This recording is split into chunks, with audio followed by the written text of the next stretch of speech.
What's up, everybody? Welcome back to the OG family. Make sure y'all smash that like button, subscribe to my channel only if you want to. But look, my beautiful people, we got this when co-workers go wrong, man. Look, man, let me know in the comments down below if y'all got an experience with a crazy co-worker, bro, or a co-worker that you just couldn't stand to work with, you know. But look, man, hopefully everybody's having a good day. I know I'm having a good day, man. If you're not having a good day, then you're not in this by yourself and everything will get better. Real talk. But yo, we're gonna get into this video without further ado. Incidents in Antarctica. For 6 months leading up to October of 2018, Sergei Savitsky and Oleg Beloguzov, both in their 50s, had been working together at the Bellingshausen station on King George Island, off the coast of Antarctica. Savitsky worked as an electrical engineer, while Beloguzov was a welder at the research station. Tensions between the two men grew, with one reported reason being that Beloguzov was constantly spoiling the endings of books that Savitsky was checking out of the station library. The dispute reached a boiling point on October the 9th, when an intoxicated Savitsky stabbed his co-worker multiple times in the chest. The violent reaction was also described as stemming from an emotional breakdown, presumably caused by being confined to a small space for a prolonged period of time. Beloguzov was airlifted to a hospital in Chile and eventually recovered, while Savitsky surrendered to the station manager. At the legal proceedings in Russia, Beloguzov was ultimately forgiven of Savitsky after he'd expressed remorse and ultimately proposed the case to be dropped, which it was. What? While the most recent, it was one of only a handful of criminal incidents to have occurred in Antarctica. The first reported one dates back to 1959 at the Vostok station in Princess Elizabeth Land. Two researchers were playing a game of chess when one of them, enraged that he'd lost, attacked the other with an ice axe. It's unclear if the victim recovered or not, but following a KGB investigation, chess was banned across all stations by the Antarctic Soviet. What? Hey, bro, we all know that petty ass friend that ruins the end of movies before you even get a chance to watch it. Cause I'm pretty sure most people don't be fighting over books out here, but y'all got that one friend that'll ruin some shit for you. That's why, look, man, I stay off of social media will ruin the movie for you. Because instantly, when it comes out, there's memes everywhere. You know what happened with everything. You might as well not even spend your time watching the movie no more. That is very irritating, but not to harm nobody over. That's crazy. 7. Kenneth Saal. Crazy. On June the 10th of 2019, Carolyn Byington was found dead at her apartment in Plainsboro, New Jersey. The alarm was raised by co-workers at a Princeton marketing firm after 26-year-old Byington had failed to return from her lunch break. Byington had been brutally stabbed to death, but at first, the authorities had no lead on a suspect. Coinciding with the woman's lunch break was that of her co-worker, 30-year-old Kenneth Saal, who told his supervisor he'd be late because he needed to get his car repaired. His demeanor after returning from the break and in the days that followed began to change. A number of co-workers noticed cuts on his hands and knuckles, while his story about getting his car fixed was revealed to have been a lie. He'd even reportedly asked the co-worker if he could get arrested on circumstantial evidence alone. Both Saal and Byington had been hired at the firm in 2016, and it's believed at some point he'd developed an obsession for her. Neighbors reported seeing Saal at the apartment complex in the weeks leading up to her death. Google location services also placed him at the scene. Saal was connected to the slaying after DNA material recovered from under the victim's fingernails couldn't conclusively exclude him. It's believed that he'd been waiting for Byington at her apartment and that he ambushed her when she entered. Neighbors reported hearing faint screams and the sound of furniture being moved around, but hadn't realized an attack was occurring. Saal, a father of one, was charged with first-degree murder and possession of a weapon for an unlawful purpose, but he denied killing Byington. According to subsequent updates on the case, the lunch break killer was offered a plea deal of 30 years.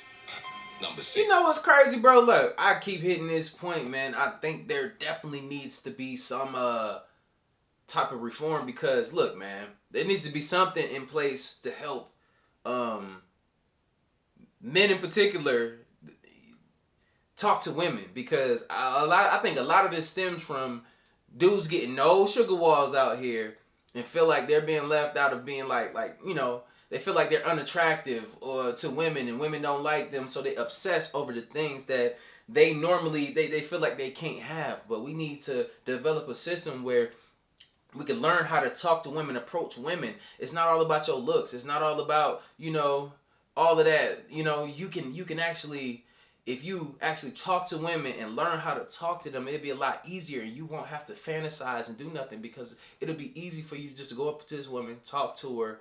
You know, you can be as ugly as hell. Ugly dudes get beautiful women all the time. You might be smacked, but it's okay. We all got different circumstances. We all got different issues, you know, and it's okay. Don't be obsessing, bro. Like, learn how to talk to women. You'll be all right. I'm telling you, just take that advice. You're going to be all right. There's no need to be harming females. That's crazy to me. Accident at Chinese factory. Crazy. In February of 2019, security footage from a factory in Yidu in the Chinese province of Hebei started circulating online and showed a horrific workplace accident. An unnamed forewoman was directing a truck when she was suddenly scooped from behind by a loader. The driver was reportedly distracted by his cell phone. Wow. See, with the woman still trapped inside, he plunged the bucket into a pile of sand. He then turned the loader to deposit the material into a compactor. The vibrating machinery was used to crush stones and sandy soil into uniform particles. Shortly after releasing the bucket into the compactor, the driver saw his co-worker's body flailing at the top. He raised the alarm, and others rushed in to save her, but it was too late. She was later pronounced dead, with asphyxiation identified as the main cause. Number 5. Does he get prosecuted for that? That shit crazy, bro. Like, when you thought you saw it all. When you thought you saw it all. Dillard Jr. In August of 2017, Savannah Gold arrived at her workplace, the Bonefish Grill, in Jacksonville, Florida, Bonefish is lit, but never made it into the building. The 21-year-old's car was found unlocked in the parking lot. Her purse was in the front seat, while the vehicle's tires were slashed. Gold was in an on-again, off-again relationship with co-worker and culinary manager Lee Rodart Jr., age 30. Surveillance footage would show her arriving in the parking lot at 5:35 p.m. She then got into Rodart's vehicle on the passenger side, and about a quarter of an hour later, what appeared to be a struggle ensued. Rodart then briefly walked over to Gold's vehicle before driving off with her, still in his car. Within a few hours, Gold's friends and family started receiving messages that she'd met a really great guy and that they were running away together. Her family instantly became suspicious, as the messages weren't written in a tone matching Gold's, and the spelling was, as her brother put it, all whacked out. Following her disappearance, Rodart assisted her relatives with a search and even handed out missing person flyers. Upon being questioned by the police, however, his story crumbled, and he confessed to killing Gold in his car and then disposing of her body in a nearby lake.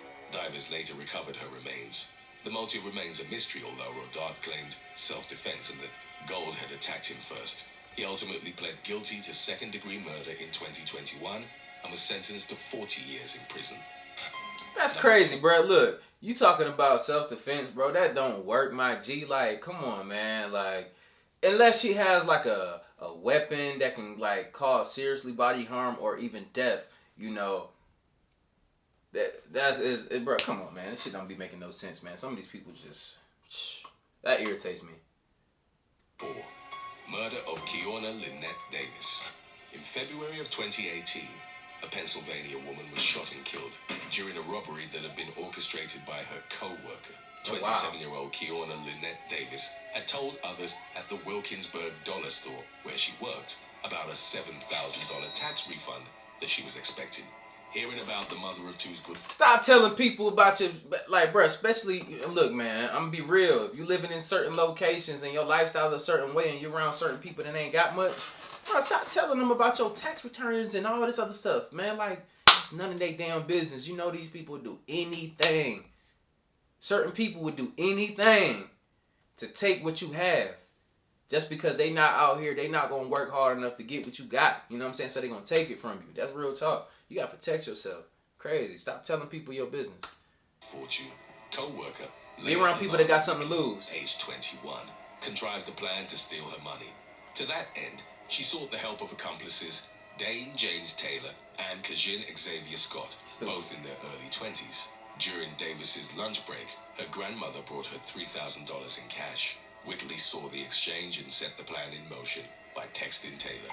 He got a ride from Scott, and shortly after 2:30, the two followed Davis in a Toyota Corolla as she was walking on the street. They pulled up in front of her, and a masked Taylor got out, threatened Davis with a handgun, and demanded the money. She begged him to stop, claiming she didn't have it. Taylor fired 2 shots at Davis, and while the first one missed, the second one went through her hip. She would later succumb to the gunshot injury at a local hospital.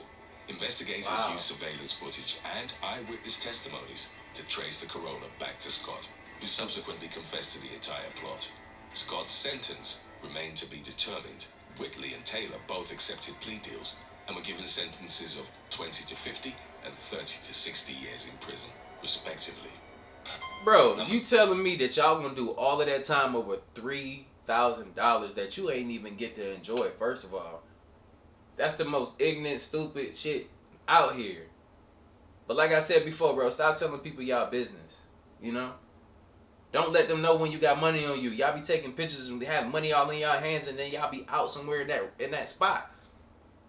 At least if you gonna do that, make that an old picture. Every time you get money, y'all want to flex. That's usually a sign of somebody ain't never had shit. So stop doing it. It's just my recommendation. Number 3, Tangela Parker. In July of 2021, following a 6-month manhunt, a woman and her husband were arrested in Arizona for a fatal shooting at a furniture plant in North Carolina. The incident had occurred in January after Felicia Marlowe and co-worker Tangela Parker, both in their early 50s, got into an argument about moving tables in the work area. The former's husband told a media outlet that she'd been bullied by Parker. Other workers at the plant claimed the woman had a reputation for being aggressive and argumentative. Marlowe filed a complaint, and in the dispute's aftermath, Parker was suspended for 3 days. She returned to the plant on the afternoon of January the 13th and opened fire on Marlowe. The authorities were called to the scene and the plant went on lockdown. The victim was taken to a local hospital where she was later pronounced dead from multiple gunshot injuries. Parker and her husband, 62-year-old Eric, then went on the run. They ultimately settled in Phoenix, where for several months they lived out of their Honda CR-V after having changed its license plates. They survived by begging for money and panhandling before finding a job at a horse ranch. After an investigation spanning 8 states and combing through dozens of leads, the couple was found and arrested. Parker was charged with first-degree murder, and her husband was charged as an accessory after the fact.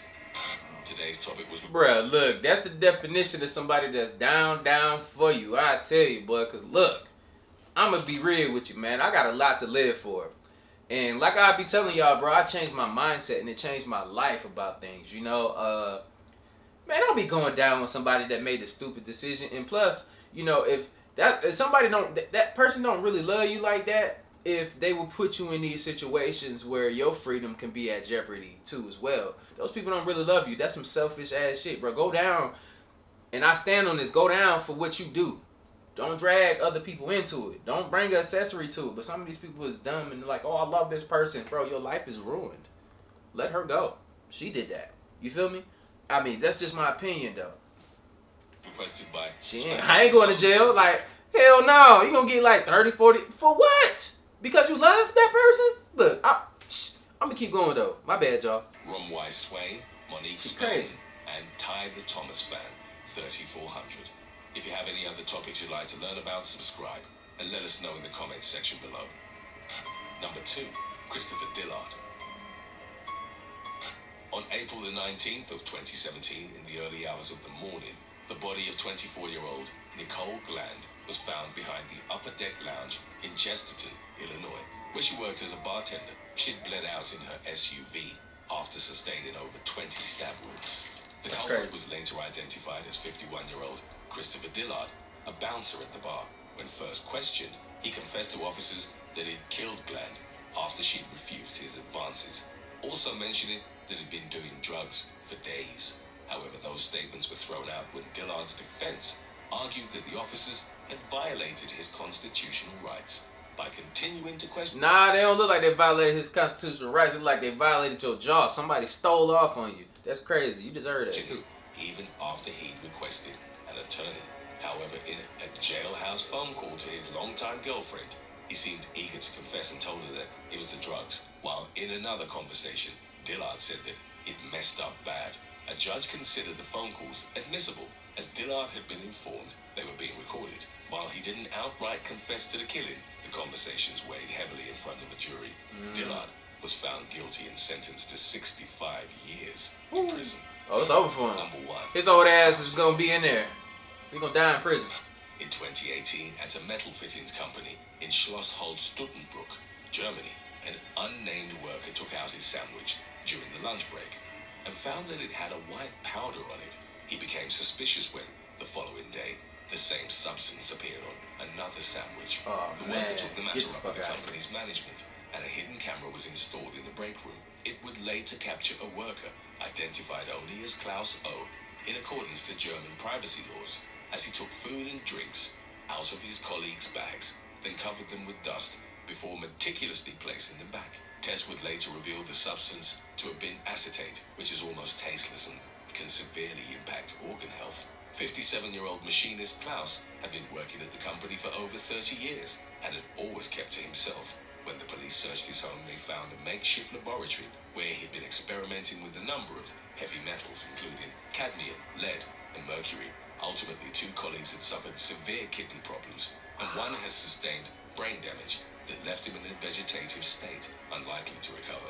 However, those incidents were recorded only since Klaus had been discovered. The police launched an investigation into 21 deaths of former employees at the company, of which Klaus may have been responsible. He kept quiet throughout most of his trial and never commented on his motives. A psychologist who'd spoken to him claimed that Klaus approached the matter like a researcher, interested in observing how his colleagues would be affected by the toxins.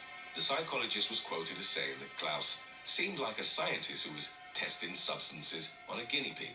He was charged with attempted murder and sentenced to life in prison. The sentence was uncharacteristically harsh for the German legal system, but Klaus was identified as a danger to society. Thanks for... Don't trust your damn coworkers, man. That's damn what the damn video's about, man. Like, don't trust them. Don't trust nobody, man. Just because you work with them don't mean y'all friends and y'all buddy.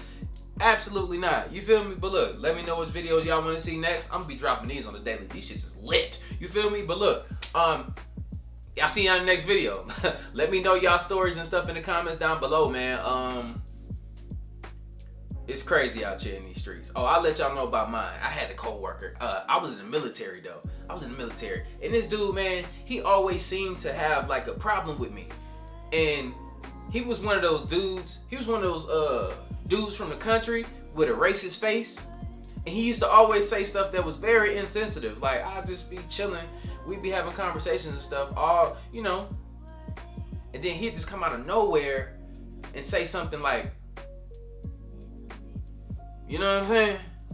You have to look at him like this.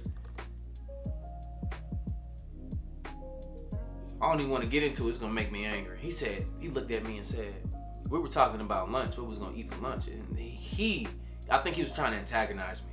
And he was just like, hey, don't nobody listen to damn rap music. Like, the whole bus got quiet. Even the higher ups. I'm talking about the people that been in the military. I'm talking about master sergeants and stuff like that. They got quiet. Man, I told him about himself. And then, you know, the higher ups agreed with me and stuff. And, you know, he got in trouble. But this guy, man, he was known for he ended up getting kicked out eventually. But he was known for doing stuff like that. I can't get too deep into it, but it was crazy. People are out there that's like that, man. They're intentionally trying to throw you off your rocker, trying to antagonize you, trying to set you up. We seen these videos, man. You see the dude pouring shit on people's food, bro. First of all, you got your nasty ass hands on my food after, goddamn, I got my lunch. See, look, man, that's why your lunch gotta be sealed, not in a plastic bag, none of that. Make sure you double wrap it. Make sure you wrap it in another plastic bag on top of another plastic bag, because you're gonna have to do some work to poison my shit. You know, you deserve it. If you get in all of those bags, and I know exactly how I tied them, bro, you know what? You top tier, bro. Go ahead and poison my shit.